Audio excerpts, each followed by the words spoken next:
E aí pessoal, eu sou o Lucas Candini. E aí, meu nome é Lucas Volker e hoje temos a honra de termos aqui presente conosco o professor e futuro diretor do prédio FCH aqui da FUMEC, professor Rodrigo Suzano. Muito obrigado, professor. Muito obrigado a vocês, é um grande prazer, Lucas. Lucas, é com grande satisfação que eu participo, tenho a honra de participar desse projeto.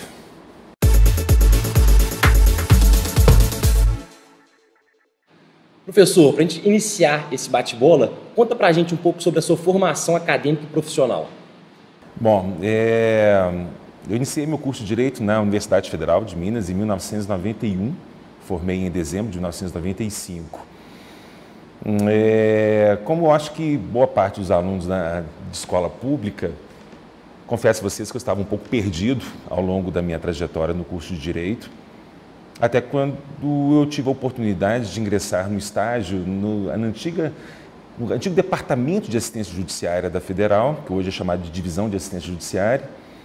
E na Divisão de Assistência Judiciária havia um convênio com a Polícia Militar e, por questão de classificação, eu tive a oportunidade de escolher ingressar no convênio e ingressei no convênio. E no convênio fui parar na Justiça Militar e ali comecei o meu estágio. E confesso a vocês que ali eu me encontrei. Então a paixão sobre o direito penal surgiu com o estágio. Conta um pouco pra gente, assim, era uma matéria que você gostava desde o início do curso ou foi se aflorando no decorrer do curso? Como é que foi essa paixão? Eu tive aula com professores extremamente renomados em direito penal, mas confesso a vocês que o direito penal não foi minha primeira paixão na faculdade, ao contrário do que costuma acontecer.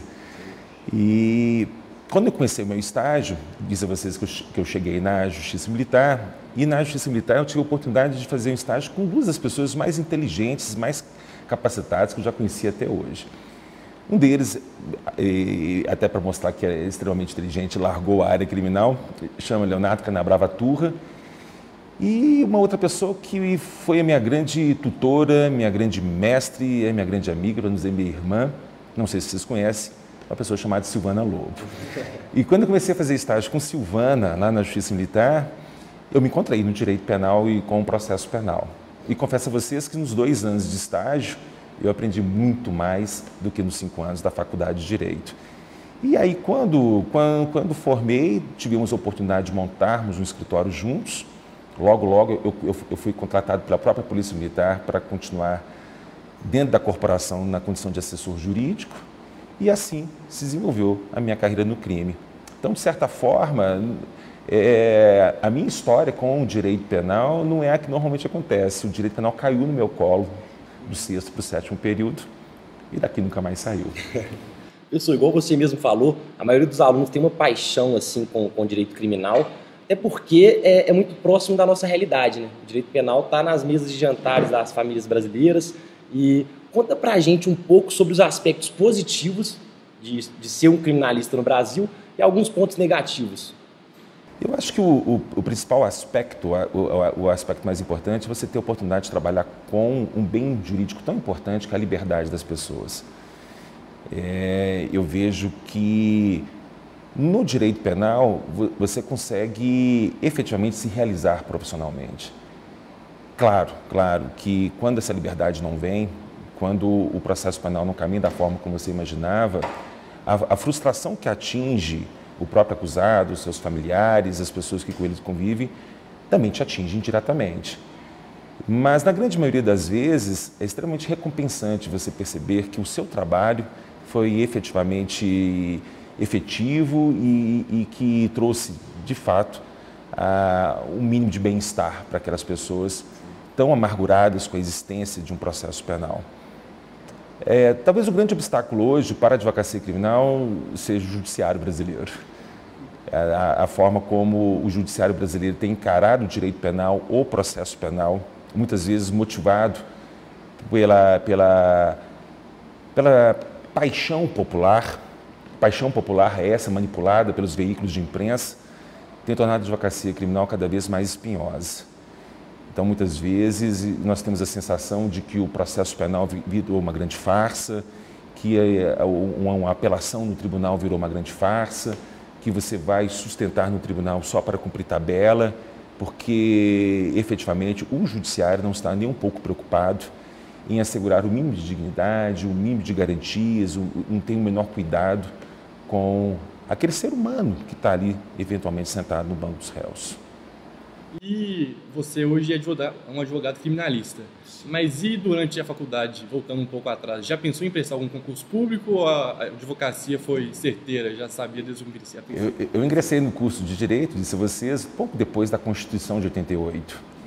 E foi a Constituição de 88 que realmente deu efetivamente um status de boa carreira para as carreiras públicas.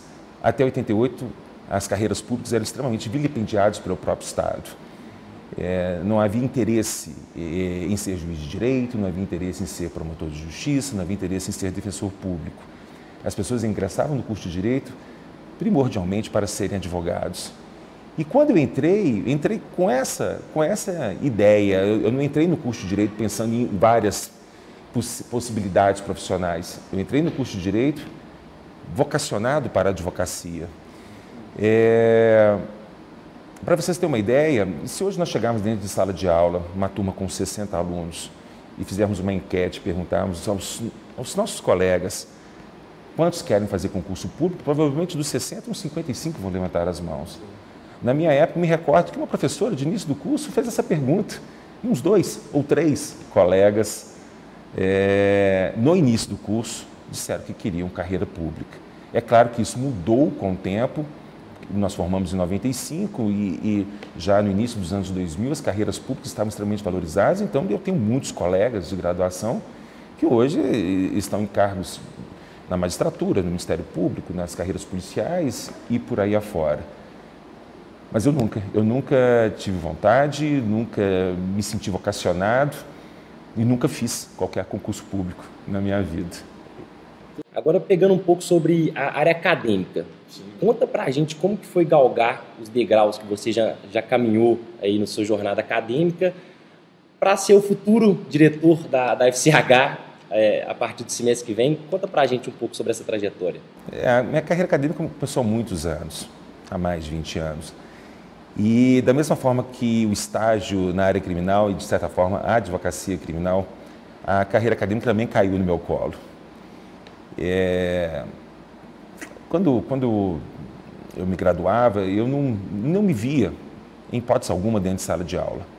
Mesmo porque eu sempre fui extremamente crítico à forma pela qual muitos dos nossos professores tratavam os alunos, encaravam a graduação dentro da faculdade em que me formei.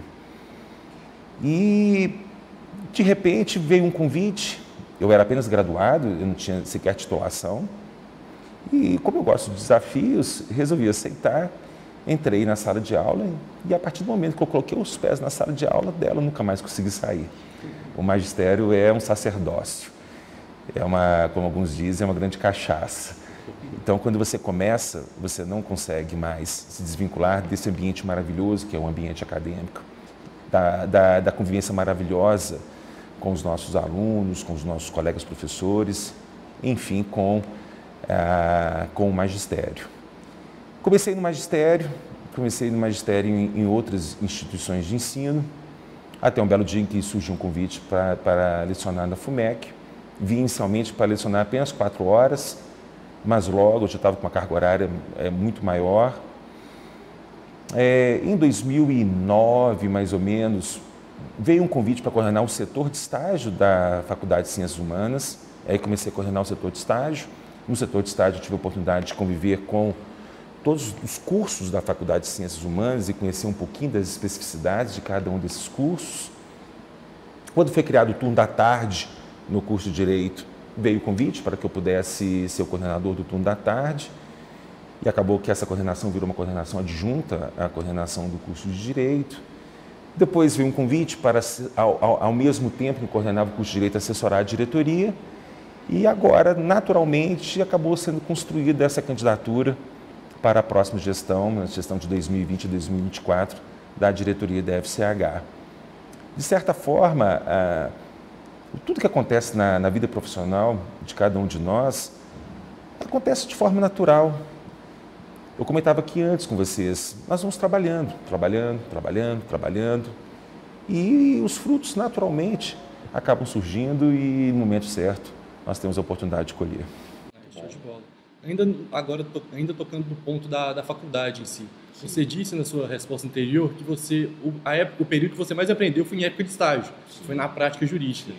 O curso de Direito ainda é muito parecido com o curso que era dado há 30 anos, 20 anos atrás. O curso de Direito não se atualizou com a modernidade, a tecnologia que o mundo está se modernizando por conta disso. A falta de prática dentro da faculdade, puxando uma relação com a medicina, que tem muita prática desde o começo de curso, aí eu venho com a pergunta: você acha que a faculdade prepara o aluno para o mercado profissional como ele é agressivo atualmente, é tecnológico, enfim? Nós temos primeiro que analisar a base legal para a estruturação do curso de Direito. As faculdades de Direito, elas não podem montar a sua matriz curricular ao seu bel prazer. Sim. Nós temos diretrizes curriculares nacionais, que são apresentadas por meio de uma resolução do Conselho Nacional de Educação, e elas são a base. E por isso porque é uma base curricular para que todas as escolas montem as suas matrizes. Então, esse é o primeiro parâmetro. Nós não temos como escapar da matriz curricular apresentada como base pelo Conselho Nacional de Educação. Temos duas questões legais, e aí decorrentes de duas leis federais. Nós temos o Estatuto da Advocacia e Ordens dos Advogados do Brasil, que prevê expressamente estágio nos 2 últimos anos do curso de Direito, e temos a Lei de Estágio, que também traz a necessidade do estágio curricular obrigatório nos últimos anos das graduações. Isso acabou fazendo, e percebam que nós temos algumas travas para a montagem de currículo, a possibilidade do estágio ou a obrigatoriedade do estágio a partir do 7º período do curso, justamente pelo confronto das diretrizes curriculares do Conselho Nacional de Educação com as legislações federais que nós temos atualmente em vigor. Eu entendo que o grande problema do estágio hoje é o estágio que ocorre fora dos muros da faculdade, porque, de certa forma, nós perdemos um pouco de controle sobre a qualidade desse estágio que está sendo realizado lá fora. Sim. Eu tenho a convicção de que, em determinados órgãos públicos, como os tribunais, como no Ministério Público, como na Defensoria Pública, esse estágio ainda é um estágio de qualidade. Mas eu tenho muita desconfiança de que, eventualmente, o estágio realizado dentro do escritório de advocacia, ele pode ser contaminado por duas hipóteses, 2 fatores diferentes. O primeiro, pela possível fraude, aquele aluno que, por ter algum contato, algum tipo de vínculo com a pessoa que ali é sócia daquele escritório, ela acaba não fazendo estágio e simplesmente cumpre a parte cartorária do estágio, juntando os documentos que são exigidos. E, de outro lado, há escritórios que exploram o estagiário como se o estagiário fosse um boy de luxo. É uma mão de obra barata, o estagiário tem que cumprir uma jornada de trabalho absurda e acaba não aprendendo aquilo que deveria aprender. Então, eu acho que nem tanto temos problema pelo período em que o estágio obrigatório ele é realizado. E é claro que o estágio pode começar em um momento anterior ao 7º período, apenas não é computado como estágio obrigatório. Mas talvez pela forma como o estágio é realizado. Asseguro a vocês que o estágio que ocorre hoje no escritório modelo, que é o nosso estágio curricular interno, ele é um estágio de extrema qualidade. Os alunos se deparam com as mais diversas demandas das mais diversas áreas possíveis, com orientação de professores extremamente qualificados.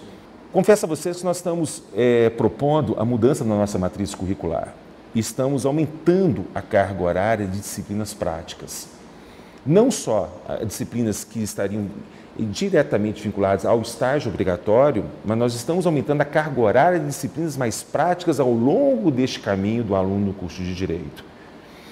E você, Lucas, mencionou a questão da tecnologia, nesse mundo de avanços tecnológicos. A tecnologia também vai atingir o curso de Direito. Sinto realmente que nós somos professores nascidos e formados no século XX, educando alunos do século XXI com metodologias do século XIX. A sensação que eu tenho é que o direito não mudou, não foi dos últimos 30 anos, o direito não mudou desde a Faculdade de Direito de Olinda. E nós precisamos efetivamente trazer a tecnologia para dentro da sala de aula. Nós estamos num ambiente propício para isso. Há novas metodologias, há metodologias ativas. Nós temos que efetivamente, e esse é um projeto que, inclusive, eu trouxe para a FCH como plataforma para os próximos anos, de criarmos os ambientes de aula adequados para novas metodologias, trazendo tecnologias adequadas para essas novas metodologias e, mais do que isso, capacitando os nossos professores para as novas metodologias, porque nós não fomos capacitados para isso. Então, nós temos que nos capacitar e temos que nos estruturar para trazer à sala de aula métodos que sejam mais pedagógicos, porque é muito difícil hoje para um professor dentro de sala de aula, com o bom e velho cuspe e giz, concorrer com o smartphone que está nas mãos do aluno durante a aula. Então, para envolver o aluno da aula e efetivamente conseguir transmitir o conteúdo que é necessário, nem transmitir, trocar conteúdo, né? Porque nós aprendemos com vocês, talvez mais do que vocês aprendem conosco, nós precisamos efetivamente incorporar essa tecnologia ao nosso dia a dia. E essa tecnologia vai se refletir lá no mercado de trabalho também. Eu entendo que o bacharel em Direito e talvez principalmente o advogado, ele vai ter que ser muito melhor capacitado para a advocacia do futuro. Porque a máquina, ela vai substituir aquele advogado raso. A máquina vai consultar a jurisprudência, a máquina vai comparar a jurisprudência, a máquina vai cruzar dados de decisões judiciais para mostrar tendências dos juízes, tendências dos embargadores, tendências dos ministros. Esse trabalho braçal, essa advocacia de massa, ela vai ser realizada pela máquina. Já está sendo realizada pela inteligência artificial. Então, o papel do advogado ele vai ser muito mais importante nessa advocacia do futuro e talvez também da magistratura, talvez também do Ministério Público, porque o advogado que não for extremamente capaz, ele vai ser substituído efetivamente por essa tecnologia. Professor, pegando esse gancho de tecnologia e direito, eu estava vendo alguns estudos e já tem, não só no Brasil, mas nos Estados Unidos, que está mais avançado, vários programas que já substituem em grande parte o trabalho braçal, de massa do advogado. Tendo em vista isso, quais, ao seu ver, são as principais habilidades que o advogado tem que construir em si mesmo para o futuro, para se dar bem na advocacia? Eu digo para vocês dentro de sala de aula que o curso de Direito, na minha ótica, ele serve para dois propósitos. Primeiro, ele serve como um grande sumário. Amanhã você formado, diante de uma demanda, você vai saber onde procurar. Porque a legislação ela muda todo dia. Os entendimentos da jurisprudência mudam todos os dias. Então, não adianta você exigir de um aluno simplesmente decoreba de texto de lei ou decoreba de um conceito daqui ou dali. Ele tem que ter a noção de onde estão as coisas que ele vai precisar, os conhecimentos que ele vai precisar, os conteúdos que ele vai precisar para o exercício da atividade profissional. E o curso de Direito serve, sobretudo, para desenvolver no aluno o raciocínio jurídico. O aluno ele tem que saber pensar o direito. E eu não consigo imaginar uma outra hipótese de desenvolver esta habilidade, esta competência no aluno, senão com bastante leitura. O aluno do direito hoje, ele lê infinitamente menos do que o aluno do direito, que o aluno do direito, lia há 10 anos, que o aluno do direito lia há 30 anos. Não há muito tempo, eu participei de uma palestra e o professor ele falava sobre didática do ensino superior e ele trouxe um dado de uma pesquisa de que o aluno do direito hoje, lembrando que nós temos quase 1.600 faculdades de direito no Brasil, ele lê, em média, 30 páginas de doutrina por semestre letivo. Nos meus tempos, nós líamos 300 páginas de doutrina para cada prova que a gente ia realizar. Então, essa mudança na forma como o aluno busca o conhecimento ou na forma como esse conhecimento ele é construído na formação deste aluno, faz com que este aluno ele seja facilmente, amanhã no mercado de trabalho, facilmente substituível pela máquina. Então, nós precisamos efetivamente desenvolver nesse aluno a capacidade de pensar o direito, porque pensar o direito a máquina não vai conseguir. Então, se eu tiver uma pessoa capacitada para pensar o direito e ela sim abastecer a máquina com as informações que são necessárias para construir aquela peça processual ou aquela decisão ou aquele parecer, aquele profissional ele será um profissional bem alocado no mercado. E o mercado, você que já advoga há muito tempo, já tem um amplo conhecimento sobre a advocacia atual, como está no mercado de trabalho, etc. você encorajaria os futuros formandos do direito a adentrarem na advocacia, principalmente na advocacia criminal, tendo visto milhares de advogados presentes atualmente no Brasil? Parece um chavão, mas eu vou repetir aquilo que muitos dos nossos professores repetimos para vocês no dia a dia. No mercado de trabalho, há lugar para todos os bons. Sempre há mercado de trabalho. Da mesma forma que cresce de forma assustadora o número de advogados, cresce de forma assustadora também a população brasileira e, consequentemente, as demandas ao judiciário. Então, para o bom, sempre haverá lugar. A advocacia, ela tem, talvez, a grande mazela de não lhe trazer uma estabilidade no início da carreira, mas a advocacia, ela abre tantas portas para a sua carreira profissional que acaba que a sua carreira tem como limite o céu, diferentemente das carreiras públicas. Na carreira pública, você ingressa na carreira pública, já, obviamente, com bons vencimentos, mas você sabe exatamente, no início que você ingressa na carreira, como que você vai terminar na carreira. Daí a 35, 40 anos, não importa o tempo. Na advocacia, não. Na advocacia, você ingressa na carreira de uma forma muito conturbada, a não ser que você já tenha, obviamente, um canal de fornecimento de processos, já tenha uma advocacia estruturada dentro da sua família ou nas suas relações sociais, mas ela te dá a possibilidade de um crescimento inigualável.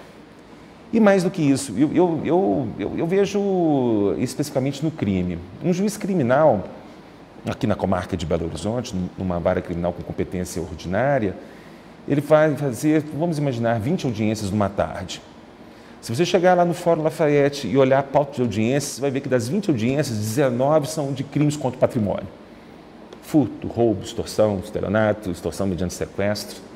É tudo a mesma coisa. Na advocacia, não. Cada cliente é um cliente, cada demanda é uma demanda diferente, cada tese é uma tese diferente. E ali você pode voar.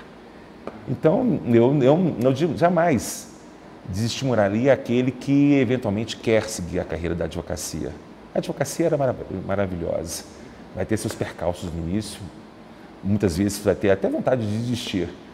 Mas quando a advocacia engrena, ela é inigualável. Professor, sobre a advocacia criminal, nós sabemos que todos os cidadãos têm direito à ampla defesa. Sim. Mas por questão de ética, falando do direito criminal, que é um direito que toca o advogado muitas vezes, é um direito que envolve profissional e pessoal, o senhor deixa de pegar algum caso, ou deixa de defender algum criminoso por determinado crime, ou não tem nenhuma limitação? Contei a vocês que logo que eu formei, eu fui contratado para ser assessor jurídico da Polícia Militar. Então, eu fiz estágio de 2 anos e iniciei minha advocacia, fiquei 17 anos na Polícia Militar.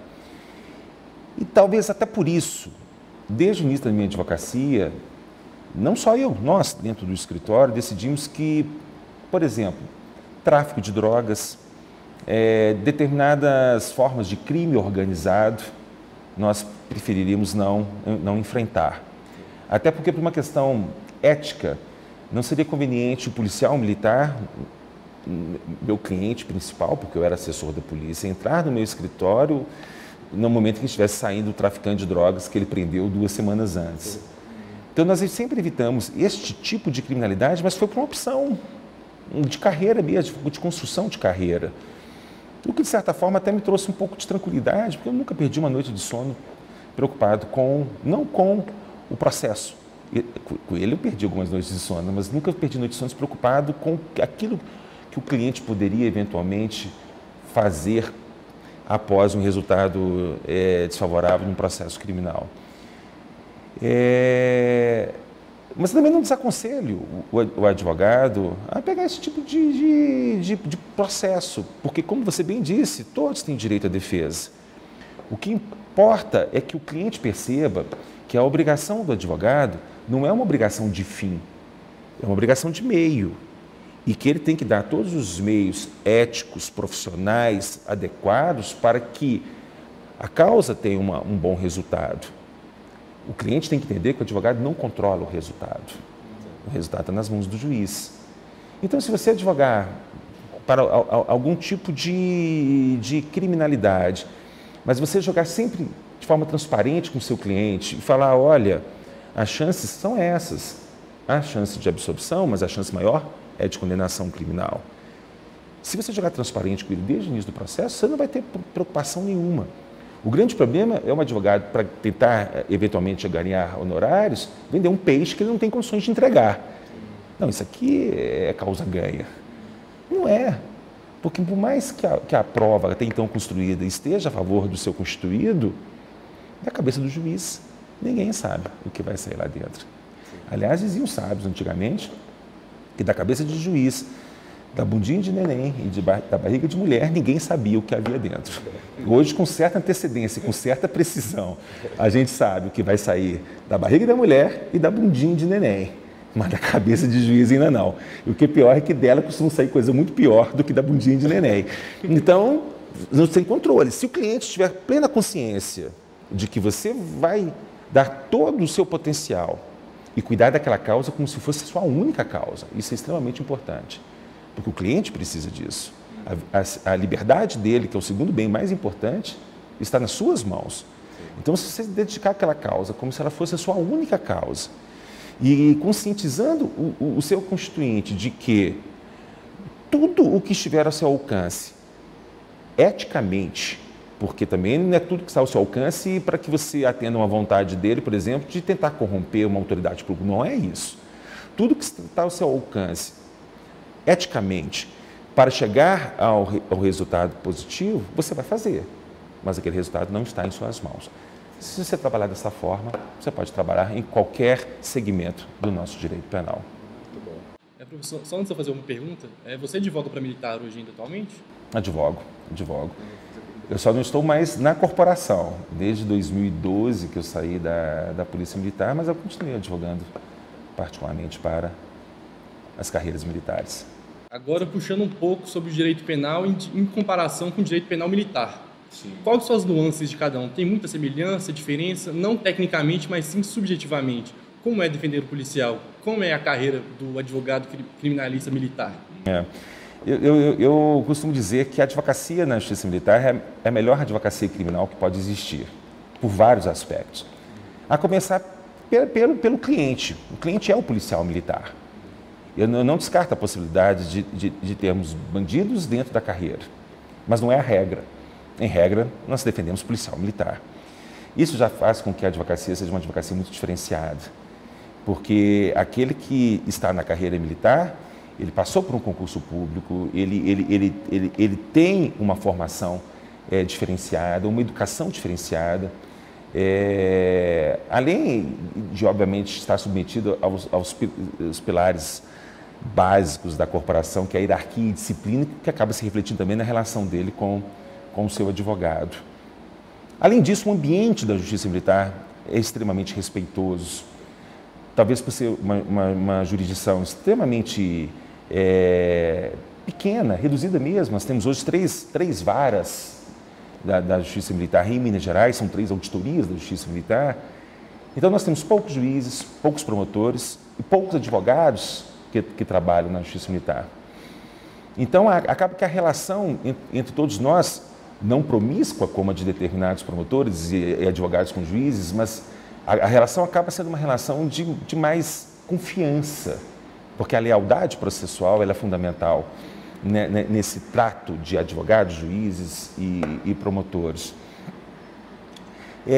Então, é um ambiente adequado, respeitoso, técnico, as decisões são muito mais técnicas do que as decisões proferidas pela jurisdição comum, e de uma advocacia, sim, especializada. Há diferenças do ponto de vista também da legislação. Nós temos um Código Penal Militar, temos um Código de Processo Penal Militar.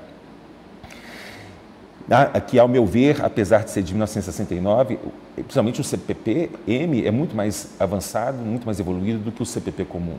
E até o Código Penal Militar, ele tem particularidades que demonstram que ele está alguns anos-luz à frente do Código Penal comum. Temos crimes propriamente militares, crimes impropriamente militares. Os crimes propriamente militares são aqueles que só são encontrados no Código Penal Militar. Então, é claro que para advogar na Justiça Militar, você precisa de conhecimentos específicos. do direito penal militar e do processo penal militar, porque o processo penal militar é completamente diferente do processo penal comum. E, por incrível que pareça, muito mais democrático do que o processo penal comum. Se vocês tiverem a oportunidade de abrir o CPPM, para começar, há um único procedimento comum, que deveria ser a regra. E este procedimento comum ele foi criado numa estrutura que, para a defesa, é simplesmente espetacular. E assim, sem entrar em muitas particularidades, sabe, para vocês terem uma ideia, oferecida a denúncia e recebida a denúncia, a defesa não o acusado não é citado para oferecer defesa, oferecer resposta à acusação. A defesa só se manifesta, arrolando testemunhas, especificando provas, depois de encerrada a instrução probatória do Ministério Público.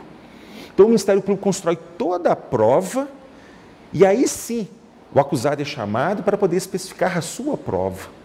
Poxa, isso do ponto de vista de um processo democrático é sensacional. Porque eu já tenho toda a prova construída e vou saber exatamente aquilo que eu preciso desconstruir, se é que eu preciso desconstruir alguma coisa. Não é raro eu chegar no processo penal militar e às vezes a tinta mesmo nos autos é juiz, nada a requerer na fase de produção de prova. Por quê? Porque o Ministério Público não construiu nada. Então, consequentemente, eu não vou construir nada. Isso é sensacional. Mas, é claro, como eu disse, demanda conhecimento específico. Na nossa proposta de mudança da matriz curricular, inclusive, a proposta de ofertar como disciplina optativa para quem queira se especializar efetivamente em direito e processo penal, que nós tenhamos uma disciplina de direito penal militar e processo penal militar, para trazer isso também para a formação dos nossos alunos. Interessante, professor. Sempre, em todos os convidados que nós recebemos, nós trazemos uma pergunta quente. A sua pergunta quente é a seguinte, professor. O senhor é contra ou a favor da descriminalização das drogas? E como essa discussão afeta o direito penal? Bom, vamos lá. Desde a entrada em vigor da Lei 11.343 de 2006, que muito se discutiu sobre a natureza jurídica do artigo 28 da atual Lei de Drogas, porque muitos entenderam já desde aquela época que, pela forma como foi construído o tipo penal, já teria havido uma descriminalização da conduta, justamente porque a pena combinada foi uma pena irrisória, que é a simples advertência.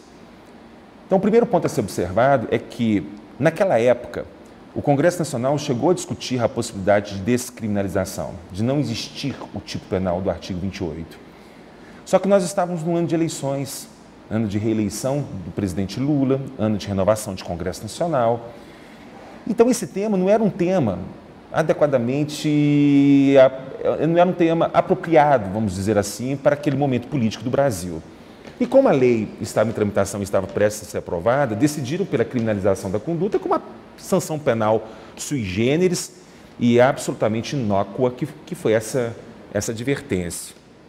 Mas desde então, e principalmente desde então, muito se discute a possibilidade não só da descriminalização da posse para o uso da maconha, que talvez seja a maior bandeira hoje em dia, como a descriminalização de posse para o uso de toda e qualquer droga. Vocês me conhecem da sala de aula, vocês sabem que eu defendo com unhas e dentes a minimalização do direito penal. O direito penal tem que ser efetivamente visto como a última razão. Nós não podemos conceber um direito penal tão intervencionista como o nosso e cada vez mais intervencionista. O direito penal efetivamente deve cuidar tão somente das mais graves ofensas aos mais importantes bens jurídicos. Mas eu já tive a oportunidade de dizer algumas vezes, há duas hipóteses, somente duas hipóteses, em que eu acho que o direito penal ele pode cumprir uma finalidade de redução de criminalidade, porque, via de regra, o direito penal não serve para isso.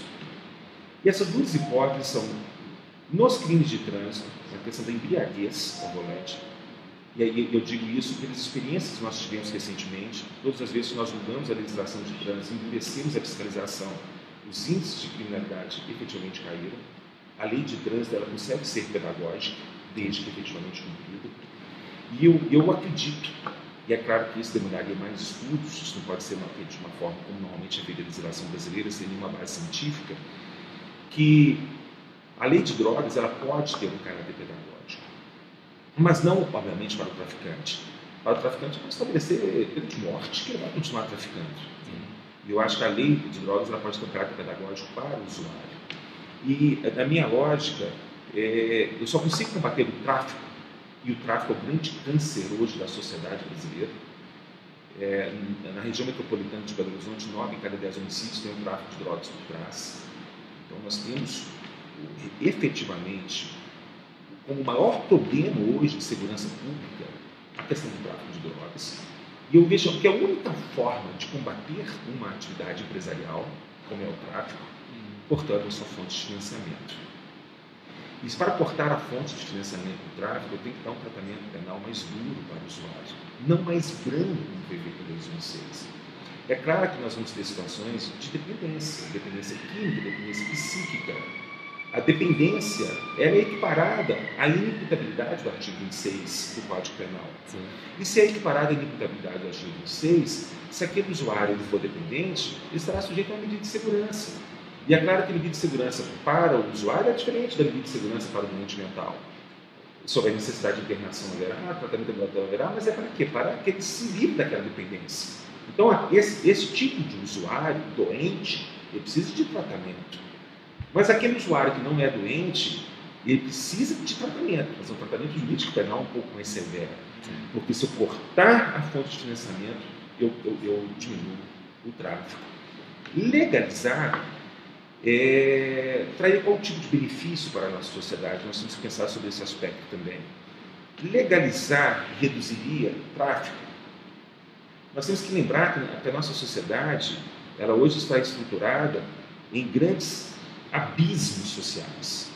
Nós temos castas sociais com diferenças socioeconômicas absurdas no Brasil. Nós não podemos comparar de forma alguma o Brasil pobre, com dimensões continentais, com um país de primeiro mundo como a Holanda. Se nós neste país, de distâncias abissais entre as castas sociais, liberarmos, vamos imaginar, a maconha para o consumo recreativo, qual parcela da sociedade que essa liberação vai atingir? Porque se eu legalizo o comércio da droga, eu vou primeiro incidir impostos. E se nós partimos do pressuposto de que os impostos hoje da bebida e para o cigarro são absurdos, imagine o imposto para a droga. Sim. Que seja igual ao cigarro, essa tributação altíssima. Segundo, se a droga será legalizada, a droga terá que ter padrão de qualidade, ela terá que ter fiscalização, vai ter que ter um selinho do Inmetro, ela vai ter que ter determinado grau de pureza, o que vai aumentar, obviamente, o seu custo de produção. Essa droga misturada com chuchu que hoje é vendida aí no mercado. Terceiro, essa droga vai ser vendida por um estabelecimento comercial que vai, obviamente, emitir no preço todos os insumos necessários para a manutenção do empreendimento. Se for na drogaria Araújo ou se for no bar, eu tenho uma série de insumos que vão incidir sobre o preço daquela droga. Sim. Então, se hoje a droga custa 1, ela vai custar tranquilamente 10. Se ela for legalizada, para qual público será essa droga? E se é para um público extremamente restrito, ela não vai ter repercussão nenhuma no tráfico. Então, se o fundamento é legalizar para combater o tráfico, esse fundamento, ele, na nossa sociedade hoje, pode até ser daqui a 50 anos, daqui a 100 anos, daqui a 150 anos, ele possa ser um fundamento válido, mas hoje ele é extremamente falacioso. E você não pode pegar um país como o Uruguai, um país como a Holanda, os exemplos questionáveis de sucesso, do tamanho do estado de São Paulo, com uma economia muito mais próspera e com uma sociedade muito mais educada do que a nossa, e trazer como parâmetro para fundamentar a legalização. Então, pelo menos por enquanto, eu sou radicalmente contra. Agora, para terminar esse bate-papo que está muito bacana, 2 perguntinhas com respostas bem rápidas, assim, só para elucidar mais o pessoal. Rodrigo e Suzana, quais são suas ambições dentro do direito penal? O que você espera do direito penal do futuro? Eu espero que o direito penal seja mais humano. Eu vejo que hoje nós que trabalhamos com direito penal ainda trabalhamos o acusado como coisa. E até comentei com vocês dentro de sala de aula que réu vem de res, vem de coisa, e coisa é a forma pela qual os acusados até hoje são vistos dentro do processo penal. Eu gostaria de um direito penal mais humano, de um processo penal mais democrático, em que as mínimas garantias processuais fossem efetivamente respeitadas. Então é isso. Muito obrigado. Antes de finalizar esse bate-papo, eu gostaria de te agradecer enormemente. Fiquei até arrepiado aqui em algumas respostas suas. Muito obrigado pela meu presença. caro, eu que agradeço pela oportunidade. Esse projeto é um projeto sensacional, é um projeto que efetivamente aproxima a universidade da sua comunidade acadêmica, e eu espero que não só este, mas como outros tantos projetos sejam encampados por vocês e que sejam extremamente exitosos. Muito obrigado por tudo. Pessoal, curte nosso vídeo, compartilha e se inscreve no nosso canal no YouTube. Valeu, pessoal. Muito obrigado, Rodrigo e Suzana. Obrigado. Valeu. Obrigado.